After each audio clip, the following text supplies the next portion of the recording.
Ciaccona is going to be coming very soon. She's a pretty interesting character. We did get a little bit of screen time for her, but definitely have to wait until her event come to see her featuring back in the story. Now I would say that she's a special character in an interesting situation, which is why we're going to be having this video discussing specifically about her and her meta situations to see whether or not she's going to be a worth it character for you to pull at the current point. So technically we already have the overall skill and kit of Ciaccona being available in the gallery in the game, where honestly speaking how she works as a character is very simple, as what she does is mainly going to be a supportive character for your team. She technically can do off-field damage for you, but what she does mainly is she's going to be applying either arrow erosion or spectral frazzle during her liberations. Where as you can see here, whenever she casts her liberations, she's going to be singing on the field, where obviously you can switch to your other character to do damage while she sings on the field. If you don't press any button, then it automatically going to be applying arrow erosion after doing arrow damage to your surrounding enemies.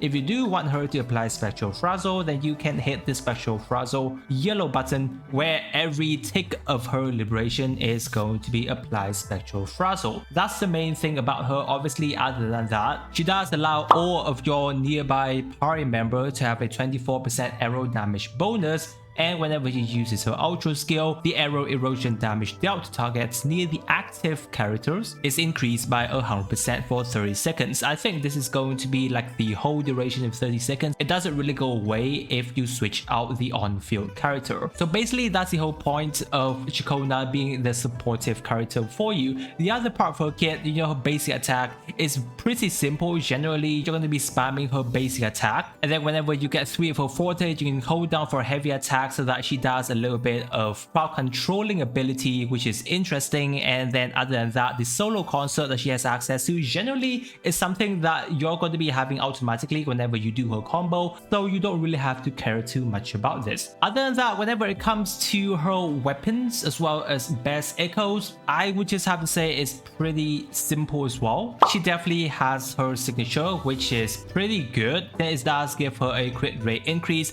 but other than that, you have the ability to get arrow resistant decrease to your team, which is obviously kind of nice. Other than that, yeah, you have the last dance from Carlotta to spare, then yeah, the crit damage increase is nice, and other than that, she gets attack increased by 15%. The other parts she can't really use that much. However, the static miss is actually a very good weapon. It also gives her crit rate, which is technically around 10% lower than her signature. However, crit rate is also good. Now it also gives her energy regen, which is something she needs as well. Yes, liberation is something that she used. Also, the incoming resonator gets a 20% attack boost, which overall does work for most of the DPS arrow character out there that we have in the game, apart from a certain character that may be coming in the future, which we'll be touching on a bit. But overall, for a free-to-play weapon, you're getting a 5-star. If you have a static miss, absolutely perfect on Ciaccona, and you can run with this any of the day. Other than that, her echo set is definitely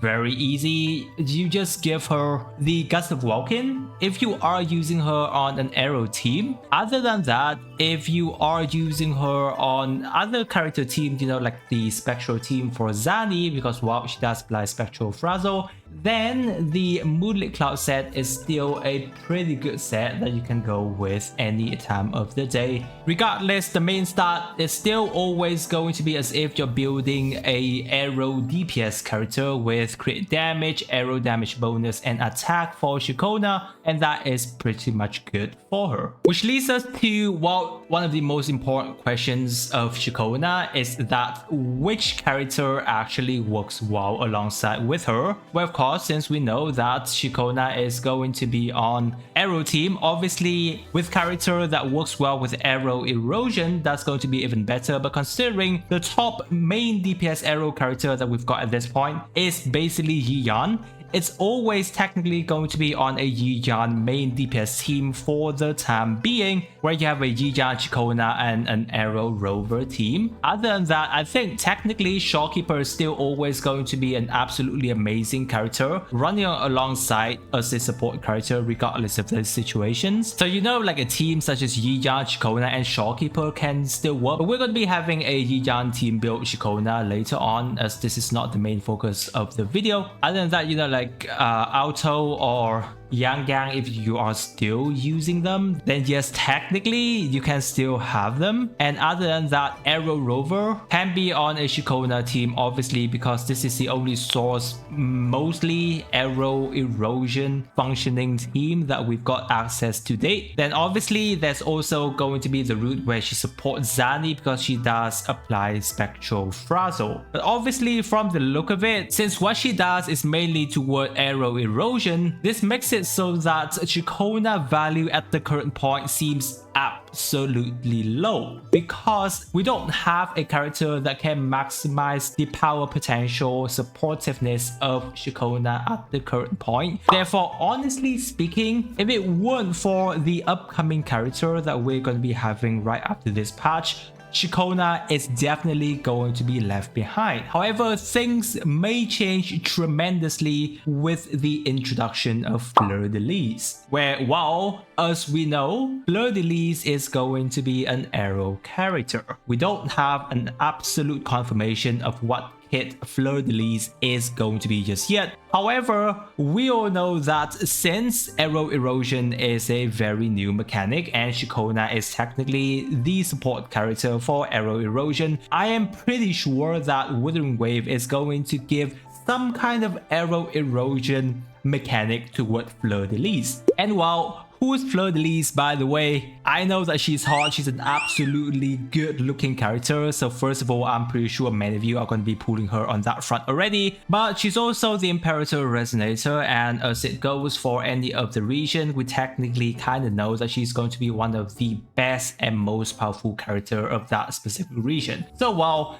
Fleur-de-Lis or Catathea probably going to have both of those character on one, is going to be a character that many of us would like to have on our account, and that goes toward their support as well, which makes it Ciaccona, if it happens to be an amazing support character toward Fleur-de-Lis, her values is absolutely going to be insane. Just as if you're having a Carlotta alongside with a Zhe, you're having Brand toward Chang-Li, like you're having a very good supportive character dedicated toward that specific DPS. Obviously, again, it's not a confirmation in any way that Ciaccona is going to be a very good character alongside with Fleur-de-Lis, but it is a very high chance, and we technically already know that the live stream of patch 2.4 is coming next week, where we're definitely going to be having more information on Fleur-de-Lis then for a more confirmation. So you guys can technically wait until then to decide to pull on Ciaccona, but it is a very high chance that Ciaccona value is rather going to be very high, which would make her one of the more important character for you guys to actually try and save your Astrite on. Now, I know that if you guys do decide to pull for Ciaccona right now and then Fleur-de-Lis literally would just come afterward, it's going to be a bit hard for all of us to actually get both because of the Astrite situation. Which is why, well, definitely if you look into it, then other characters such as Shopkeeper, Verena, while those characters are still very good supportive character to what many of the DPSs,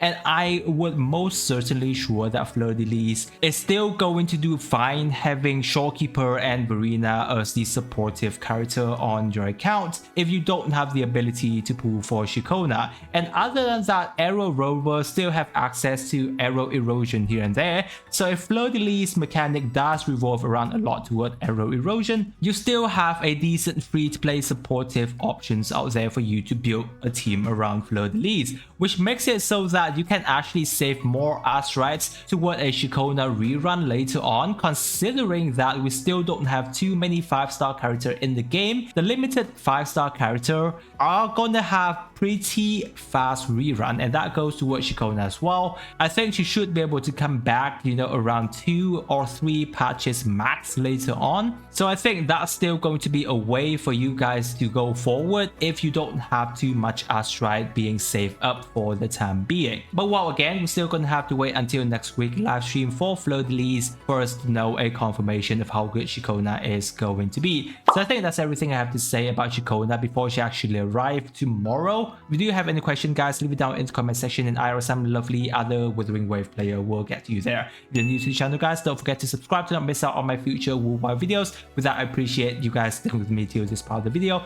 and with that, I wish you a super day, and I'll catch you on my next video.